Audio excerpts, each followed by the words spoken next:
आज हम पढ़ेंगे बीएससी पार्ट फर्स्ट केमिस्ट्री की यूनिट फर्स्ट में पेपर सेकेंड। टॉपिक है इंडक्टिव इफेक्ट।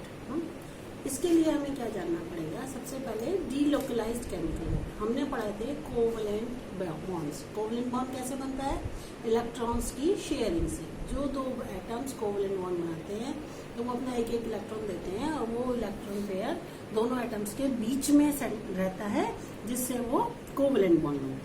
अब ये कोवलेंट बॉन्ड भी दो तरह के होते हैं, लोकलाइज्ड और डीलोकलाइज्ड। जब हमारा इलेक्ट्रॉन पेयर दो एटम्स के बिल्कुल सेंटर में होता है, दोनों से बराबर दूरी पर, तब हम इसको बोलते हैं लोकलाइज्ड कोवलेंट बॉन्ड। लेकिन किसी कारण से या किसी भी रीजन से अगर ये इलेक्ट्रॉन पेयर किसी एक एटम की तरफ ज्यादा शिफ्ट हो जाए, यानी कि बिल्कुल सेंटर में न रह के किसी एक एटम की तरफ शिफ्ट हो जाए, या उससे किसी दूसरे एक पूरे एटम के ऊपर ही चला जाए, शिफ्ट हो जाए, तब हम इसको बोलते हैं डीलोकलाइज्ड कोवलेंट बॉन्ड। अब हम बात करते हैं इंडक्टिव इफेक्ट। इंडक्टिव इफेक्ट क्या होता है कि जब हमारा कार्बन किसी दूसरे एटम या ग्रुप से सब्स्टिट्यूट हो और वो जो सब्स्टिट्यूटिंग ग्रुप है उसकी इलेक्ट्रोनेगेटिविटी कार्बन से कम या ज्यादा हो। अगर ज्यादा होती है तो वो जो बॉन्डिंग इलेक्ट्रॉन पेयर होता है उसको अपनी ओर शिफ्ट कर लेता है।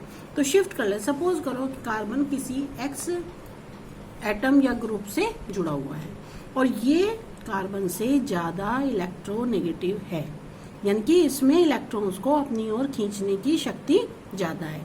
तो क्या होता है, वो इलेक्ट्रॉन पेयर थोड़ा सा एक्स की तरफ शिफ्ट हो जाएगा। जब एक्स की तरफ शिफ्ट हो जाएगा तो इस पर पार्शियल नेगेटिव चार्ज आ जाएगा और इस कार्बन पर पार्शियल पॉजिटिव चार्ज हो जाएगा। तब हम इसको कहते हैं इंडक्टिव इफेक्ट। अब ये इंडक्टिव इफेक्ट भी दो तरीके का है, प्लस आई और माइनस आई। अगर कोई ग्रुप ऐसा है जो कि इलेक्ट्रॉन को कार्बन की तरफ शिफ्ट करे, पुश करे, तब हम उसको कहते हैं प्लस आई इफेक्ट। और अगर ये इलेक्ट्रॉन्स को अपनी ओर ज्यादा खींचे, कार्बन से ज्यादा इलेक्ट्रोनेगेटिव है, तब ये इलेक्ट्रॉन्स को अपनी ओर खींचता है, तो तब कार्बन पर पार्शियल पॉजिटिव चार्ज आता है और उस ग्रुप या एटम पर पार्शियल नेगेटिव चार्ज आता है। तब हम इसको कहते हैं माइनस आई इफेक्ट। आई क्या है? इंडक्टिव इफेक्ट का वो सिंबल है, और माइनस और प्लस ये शो करता है कि वो कार्बन से ज्यादा इलेक्ट्रोनेगेटिव है तो माइनस आई, कार्बन से कम इलेक्ट्रोनेगेटिव है, कार्बन की तरफ इलेक्ट्रॉन्स को पुश करता है तो प्लस आई। दूसरी चीज क्या है कि ये जो इफेक्ट है ये परमानेंट होता है मॉलिक्यूल के अंदर, मतलब परमानेंट होता है। ये किसी रिएजेंट की प्रेजेंस से इसमें फर्क नहीं पड़ता। वो ये है उसमें कि वो रिएजेंट की एब्सेंस में भी रहता है उसमें मॉलिक्यूल के अंदर। और तीसरी चीज इसमें क्या है कि ये जो इफेक्ट है ये एक कार्बन से दूसरे कार्बन, दूसरे से तीसरे और तीसरे से चौथे कार्बन पर भी उसका इफेक्ट रहता है। उसके बाद वो नलीफाई हो जाता है और ये डाइल्यूट होता चला जाता है। जैसे कि हमने देखा माइनस आई इफेक्ट है कि एक्स हमारा ज्यादा इलेक्ट्रोनेगेटिव है कार्बन से। अब ये कार्बन से ज्यादा इलेक्ट्रोनेगेटिव है तो क्या होगा, ये इलेक्ट्रॉन पेयर को अपनी ओर खींचेगा तो इस पर माइनस नेगेटिव चार्ज आ जाएगा, पार्शियल नेगेटिव चार्ज। इसी तरह कार्बन पर पार्शियल पॉजिटिव चार्ज आ जाएगा। अब ये कार्बन जिस फर्दर कार्बन से जुड़ा हुआ है चेन के द्वारा, उस पर भी थोड़ा इफेक्ट होगा। वो इलेक्ट्रॉन्स को इससे खींचेगा तो इस पर भी पार्शियल पॉजिटिव चार्ज आएगा, इलेक्ट्रॉन्स की कमी होगी, इस पे कमी होगी, ये नेक्स्ट वाले से खींचेगा, इससे पे कमी होगी, ये नेक्स्ट वाले पे। इस तरह ये डाइल्यूट होता चला जाएगा और फोर्थ कार्बन तक इसका इफेक्ट रहता है। तो अब जो हमारे माइनस आई इफेक्ट होते हैं, जो ग्रुप या एटम्स माइनस आई इफेक्ट को शो करते हैं, उनको हम कहते हैं माइनस इंडक्टिव ग्रुप। तो वो कौन कौन से हैं? जैसे नाइट्रो ग्रुप है, फ्लोरो है, क्लोरो है, हाइड्रोक्सी है, एस्टर है, और अमोनिया है, प्लस अमोनिया, टर्शरी एमीन है, और C6H5 है। ये कैसे हैं? सारे के सारे माइनस आई ग्रुप हैं, यानी कि जब ये किसी कंपाउंड के अंदर कार्बन से जुड़े हुए होंगे तो ये इलेक्ट्रॉन्स को अपनी ओर खींचेंगे, यानी कि माइनस आई इफेक्ट शो करेंगे।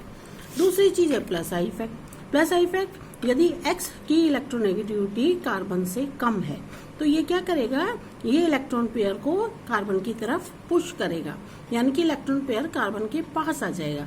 तो इस ग्रुप या एटम पर तो पार्शियल पॉजिटिव चार्ज होगा और कार्बन पर पार्शियल नेगेटिव चार्ज होगा। फिर वही बात कि ये चेन में आगे बढ़ेगा, तो 2 पर थोड़ा डाइल्यूट होगा, 3rd पे उससे डाइल्यूट होगा और 4th पर उससे डाइल्यूट पार्शियल नेगेटिव इफेक्ट हो, पार्शियल नेगेटिव चार्ज होगा। तो अब ये प्लस आई, ये ऐसे ग्रुप क्या कहलाते हैं? Plus I effect. तो प्लस इंडक्टिव ग्रुप कौन से होते हैं? जनरली एल्काइल ग्रुप्स होते हैं। अब एल्काइल में भी क्योंकि टर्शियरी में 3 मिथाइल ग्रुप हैं, ये ज्यादा प्लस आई इफेक्ट दिखाएगा। सेकेंडरी वाला उससे कम, प्राइमरी वाला उससे कम, मिथाइल वाला उससे कम, और हाइड्रोजन में तो होता ही नहीं। अब क्योंकि ये जो मॉलिक्यूल्स हैं ये परमानेंट इफेक्ट होता है, तो परमानेंट इफेक्ट होता है तो ये मॉलिक्यूल्स के प्रॉपर्टीज को अफेक्ट करता है ना। तो जैसे कि हम बात करें कि एसिड स्ट्रेंथ की, जो कार्बोक्सिलिक एसिड्स है उनकी स्ट्रेंथ कैसी होगी, कि वो कार्बोक्सिलिक एसिड कितना स्ट्रांग होगा या कौन सा कम होगा और कौन सा ज्यादा होगा। अब हम जानते हैं कार्बोक्सिलिक एसिड में ये हमारा कार्बोक्सी ग्रुप है। एसिडिटी इसमें क्या होती है कि ये वाला जो प्रोटॉन है, ये हाइड्रोजन जो है एज ए प्रोटॉन निकले और यहाँ पर फिर क्या होगा? नेगेटिव चार्ज आएगा जब ये प्रोटॉन की तरह निकलेगा। तो यानी कि वो एसिड ज्यादा स्ट्रांग होगा जो कि इस हाइड्रोजन को प्रोटॉन की फॉर्म में निकाल दे, है ना। तो अब क्या है, अगर इस कार्बन पर फर्दर कोई माइनस आई ग्रुप प्रेजेंट है, माइनस आई ग्रुप का मतलब इलेक्ट्रॉन्स को अपनी ओर खींचे, तो अगर वो माइनस आई ग्रुप है तो वो इलेक्ट्रॉन को अपनी ओर खींचेगा, तो कार्बन पर इलेक्ट्रॉन्स की कमी होगी। कार्बन पर इलेक्ट्रॉन्स की कमी होगी, वो इस ऑक्सीजन से अपनी ओर खींचेगा। जब ये इस ऑक्सीजन से खींचेगा तो ये ऑक्सीजन इस हाइड्रोजन से खींचेगा। जब ये इस हाइड्रोजन से ऑक्सीजन को खींचेगा तो ये इस प्रेशर को कम करने के लिए हाइड्रोजन एज ए प्रोटॉन बाहर निकल जाएगा आसानी से। यानी कि अगर कोई एसिड है और उसमें माइनस आई ग्रुप लगा हुआ है तो वो स्ट्रॉन्ग एसिड होगा, है ना। ये बात हो गई क्लियर। अब ये देखो पीछे, जैसे हम देखते हैं इसमें मोनोक्लोरो एस्टिक एसिड, है ना। ये हमारा कंपाउंड क्या है? Monochloro acetic acid. अब इसमें CH2 ग्रुप पर क्लोरीन जुड़ी हुई है, और क्लोरीन हम क्या जानते हैं कैसी होती है? माइनस आई, यानी कि ये इलेक्ट्रॉन्स को अपनी ओर खींचेगी। तो इस कार्बन पर डेफिशिएंसी होगी, इस कार्बन पर इलेक्ट्रॉन्स की कमी होगी, ये इस कार्बन से खींचेगा, इस कार्बन से खींचेगा, ये ऑक्सीजन से लेगा, और ये ऑक्सीजन इस हाइड्रोजन से लेगा। तो यानी कि ये वाला हाइड्रोजन आसानी से एज ए प्रोटॉन निकल जाएगा, यानी कि ये एसिडिक होगा।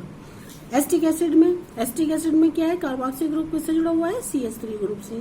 CH3 कैसा होता है? प्लस आई ग्रुप, यानी कि ये इलेक्ट्रॉन्स को देगा, तो ये इसकी तरफ पुश करेगा तो इस पर इलेक्ट्रॉन्स की डेंसिटी बढ़ेगी, ये इस पर पुश करेगा तो ये इस पर इलेक्ट्रॉन्स की डेंसिटी बढ़ेगी।